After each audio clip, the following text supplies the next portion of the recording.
जो माणसं जर कमी होती तर सीसीटीव्ही फुटेजमध्ये एवढं स्पष्ट का दिसत आहे आणि राष्ट्रवादीचे नेते यावर का बोलत नाही? मला वाटतं हा चौकशीचा भाग आहे आणि या विषयावर कृपा करून कुणीही राजकारण करू नये.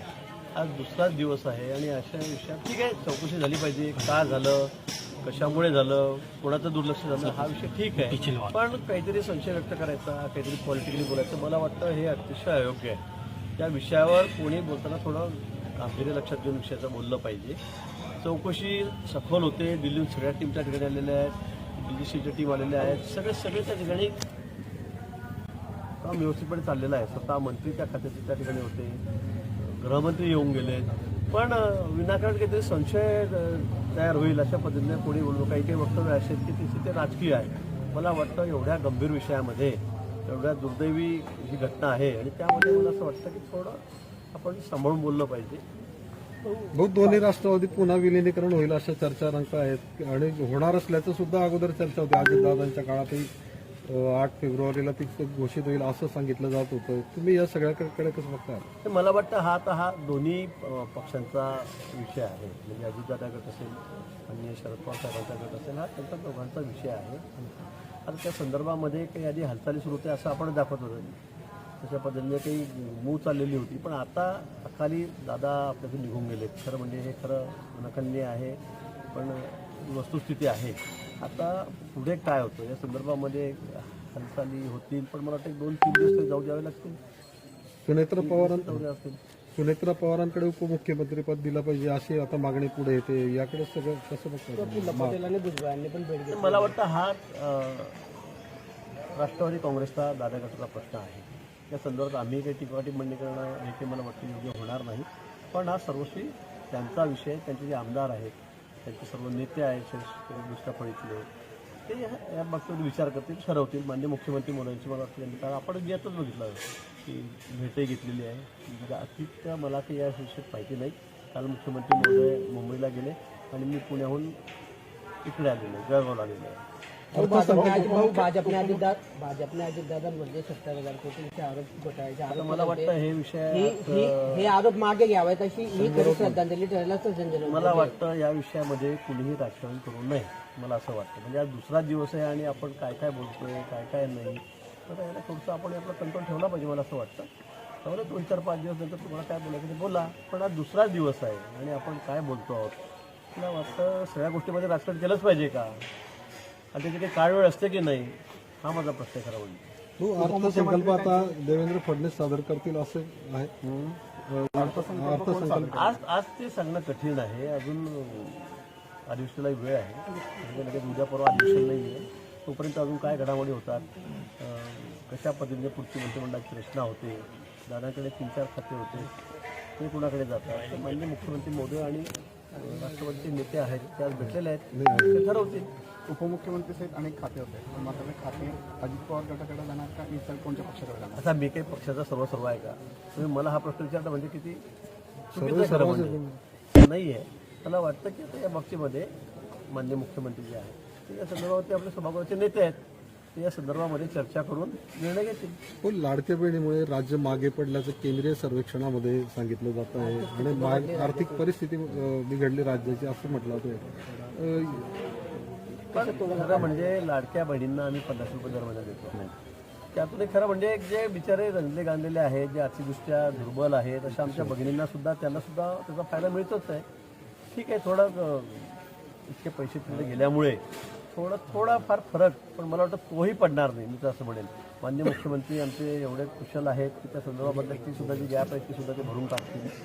तिथे कुठेही काही फरक पडेल विकासावर. आपण बघतात किती विकासाची कामं झपाट्याने चाललेली आहेत, किती इन्फ्रास्ट्रक्चरची कामं या ठिकाणी राज्यामध्ये चाललेली आहेत. आपणच बघतात सगळ्याजवळ बघा, कुठे बघा, कुठल्याही क्षेत्रामध्ये बघा, अतिशय वेगाने कामं सुरू आहेत.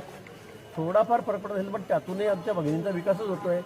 ते गरीब आहेत, त्यांना खरं अर्थ गरजू आहेत, त्यांना गरज आहे, त्यांच्याकडे हा पैसा जातो ना, हा कुठे वाया जातो आहे. हा सुद्धा विकासच आहे खऱ्या अर्थी. गरीब माणसाला मदत 2 पैसे कर्ज मिळाले, 50 कर्ज मिळाले, तर हा सुद्धा विकासाचाच एक भाग आहे मला असं वाटतं. अपघातासंदर्भातल्या सर्व गोष्टी बाहेर पडाव्यात म्हणून राज्य सरकारने CIDच्या माध्यमातून या प्रकरणाचा तपास करण्याचे आदेश दिले आणि CIDच्या माध्यमातून तपास देखील सुरू झाला. मी म्हणत किंवा CID करू द्या, CBI करू द्या, झालं पाहिजे ना. अपघात झाला कसा ते कळायला पाहिजे. म्हणजे आम्ही पण अचंबित आहोत. मी त्या ठिकाणी धावपट्टी काल लावून बघितली, ॲक्शन तर स्थळावर त्या ठिकाणी गेलो की स्ट्रीप लागायच्या आधी विमान खाली कोसळलं कसं, मग ते वरतूनच काही बिघाड होता का ते जे दाखवलं त्या फोटोमध्ये असं तिरपं होऊन गेलेलं होतं, उतरताना ते 100 फूटवरती 200 फूटवरती. म्हणजे खरं वस्तुस्थिती काय, ब्लॅक बॉक्स काढलेला आहे, त्याच्यामध्ये काय आलेलं आहे, पण नेमकं काय झालं हे समोर आलं पाहिजे.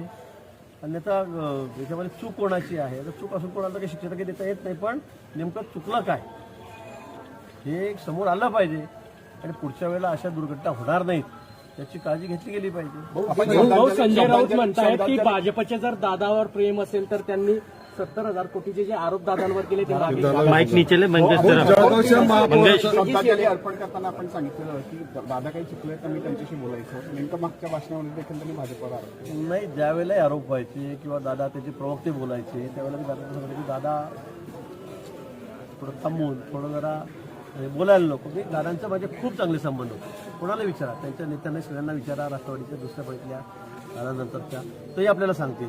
कॅबिनेटमध्ये सुद्धा दादा ना माझ्याविषयी बोलल्याशिवाय त्याची कॅबिनेटच पूर्ण होतो. विधानसभेमध्ये सुद्धा आम्ही सोबत होतो त्या विरोधात होतो. समोर असताना सुद्धा दादा माझ्याबद्दल काय काय बोलते तुम्हीच सगळं टीव्हीवर दाखवलेलं आहे. आणि नंतर मग आम्ही बाहेर आल्यावर खूप एकमेकांना ओढायचो, बोलायचो. ही वस्तुस्थिती आहे. त्यामुळे हेही खरं आहे. मागच्या वेळी दादा ज्यावेळेला फाईलच्या बाबतीत बोलले मी म्हटलं दादा आपण असं बोलू नका, आणि ते नाही, त्यांचे प्रवक्ते सुद्धा बोलायचे. आमदार देशमुख दाखल करायला सुरुवात झाली आहे. वेगवेगळ्या नावांची चर्चा आहे. नेमका फॉर्म्युला कसा असणार आहे भाजपचा? अजून त्या बाबतीमध्ये चर्चा झाली नाही. आता मी आहे, राजू मामा आहेत, आमच्या मग चव्हाण आहेत, आम्ही तिथं बसू, आजच बसू. आज उद्यामध्ये मला वाटतं या संदर्भामध्ये आम्ही चर्चा करू आणि नाव ठरवू. आमच्यामध्ये कुठे असं काही दुमत नाही आहे. एका मताने आम्ही नाव ठरवू. जळगाव असेल, धुळे पण असेल आणि नाशिकही असेल. नाशिक ते आज उद्यामध्ये जाणं बहुत ज्येष्ठतेला प्राधान्य देणार आहेत का नव्यांना संधी देणार आहेत? आता ते बैठक झाल्यावर चर्चा झाल्यावर ठरेल ना. आताच कोणाला नव्यांना, जुन्यांना, किती वर्ष झालेल्यांना, किती वय असलेल्यांना, मला वाटतं हे आजचा विषय नाही. मला वाटतं आम्ही तिघं बसून जे महिला राखीव झालेलं आहे ते महिला राखीवमध्ये अनेक महिला आहेत भाजपामध्ये ज्या महापौराच्या दावेदार आहेत. जळगाव शहराचा जर विचार केला तर अशा त्या सिनियर पण आहेत, पण कशा पद्धतीने आपलं आखणी असेल महापौर संदर्भातला विषय आहे. ते सिनियर पण काय ज्येष्ठ कार्यकर्ते पण आहेत. सगळ्याच गोष्टी तपासून घेऊ आणि आम्ही तिघं बसून निर्णय घेऊ. पूर्ण 2.5 वर्ष एकच असेल भाऊ महापौर. आता काही सांगता येत नाही. अजून चर्चा झाल्याशिवाय बसल्याशिवाय आता काही सांगता येणार नाही. पण आज उद्यामध्ये आम्ही हा निर्णय करतो. बारामतीच्या विमान अपघातानंतर राज्यातील इतर विमानतळांचा विस्ताराचा प्रश्न हा आता समोर आलेला आहे. काय भूमिका केली? काय विस्तार झालाच पाहिजे. त्यामुळे जळगाव ते विस्तारीकरण हो चाललंय. तर पुढच्या महिन्यामध्ये आपल्याकडे उद्घाटन आहे. आपण मोठा 350 कोटी रुपये आणलं आपण विस्तार करतोय, पार्किंग वाढवतोय. कारण इथे आपल्याकडे फार वाईट अवस्था आहे. एक विमान उतरलं की दुसऱ्याला उतरता येत नाही खाली, जागाच नाही पार्किंगला. कुंभमेळा समोर आहे. त्यामुळे नाशिकमध्ये तर 750 कोटी रुपये खर्च करून आपण तिथला विस्तार करतोय. त्याच्या कामाला सुरुवात झालेली आहे तशी वेगाने. आता इथं सुद्धा पुढच्या महिन्यामध्ये उद्घाटन होईल आणि त्या उद्घाटन म्हणजे समारंभ होईल कामाचा. मंत्री स्वतः येणार आहेत, कॅबिनेट मिनिस्टर राज्यामध्ये. आणि त्यानंतर आपण तात्काळ मला वाटतं 6-8 महिन्यामध्ये, वर्षभरामध्ये कुंभमेळ्याच्या विमानाचा आपण विस्तार करणार आहोत. आणि जी स्ट्रीप आहे आपली धावपट्टी ती सुद्धा वाढवतो की जेणेकरून मोठी विमानं सुद्धा या ठिकाणी येऊ शकतात.